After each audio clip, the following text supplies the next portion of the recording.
O'rtoqlar, biz hozir mijozlarimizga uy tanlayapmiz. Bu yerda Azizi kompaniyasini shu paytgacha qurgan va qurib kelayotgan proyektlari haqida mijozlarimizga ma'lumot beryapmiz. Xudo xolasa ular uchun hozir eng zo'r variantlardan birini tanlaymiz va o'sha qurilayotgan joyga borib ko'ramiz. Zo'r bo'lishi kerak. Bunaqa bittasi pas qilgan qurilish kompaniyalari proyekt ishini topshirilmaydi, chunki bu Dubayning yuzida. Dubayning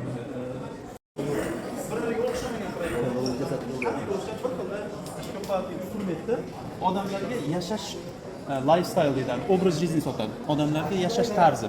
Bu yerda mana shu shaharchadan chiqmasdan hamma narsaga ega bo'ladi. Maktablar bor, 12-sinfgacha universitetga tayyor bo'ladi. Gospitalimiz bor, masjidlarimiz bor, o'zimizning ofisimiz bor, yashaydigan joylar. Mana susa bo'ladigan toza suv. Eng keng joyi 72 metr uni.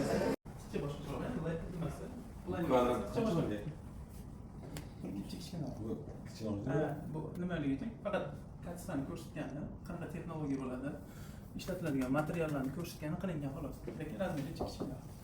Biz kerak razmeri chiqadi. Kechagi ko'rgan joyimiz bor-ku, mana shu apartament qilgan uylar ekanda. Mana shunga o'xshagan pastay uylar. O'shunga mo'ljallab turib qilgan. Odam ham oz bo'ladi, ko'pgina odam bo'lmaydi, yo'llari ham kengaygan, mana bu joylarni. Mana yotoqxonamiz. Shunaqa konseptlarda uylarimiz topshiriladi. Aytgandek, mebelda o'zimiz xuddi shunaqa o'zimizning fokusda jihozlab olamiz. Shunaqasini ishlatganmi? Domofonlar ham shunaqa edi, svetlar, hammasi shunaqa edi-ku, to'g'rimi? Kecha ko'rganingiz, mana mebellarga agar e'tibor bergan bo'lsangiz. Mana bu yoqda bolalar o'yingohi. Bu alohida to'g'rilgan, keyin mana basseyn.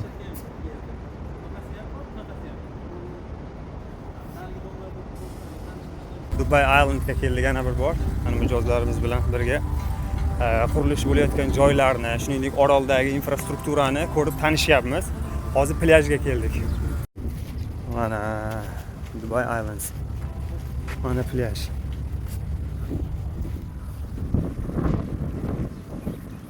Mazza lekin. Juda ajoyib. Dengiz suvi juda ham foydali. Qonimiz hozir ekan. Aha.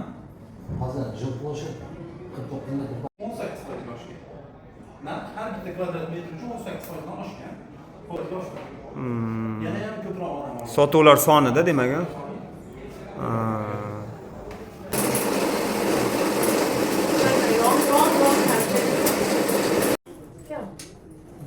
नीचे अभी नया एक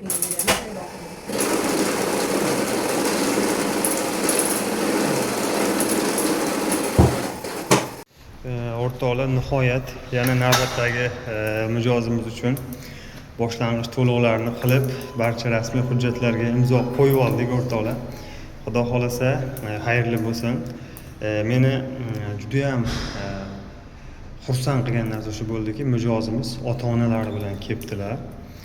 Garchi katta biznesmen bo'lsalar ham, lekin har bitta qarorda ota-onalarini roziligi bilan ish qilyaptilar, ota-onalarining duolarini olib, va bu narsa o'ylaymanki, Xudo xolasa ularning kelajakda yo'llarini ochishiga juda ham katta turtki bo'ladi. Hammani ishini rivojini bersin o'rtoqlar.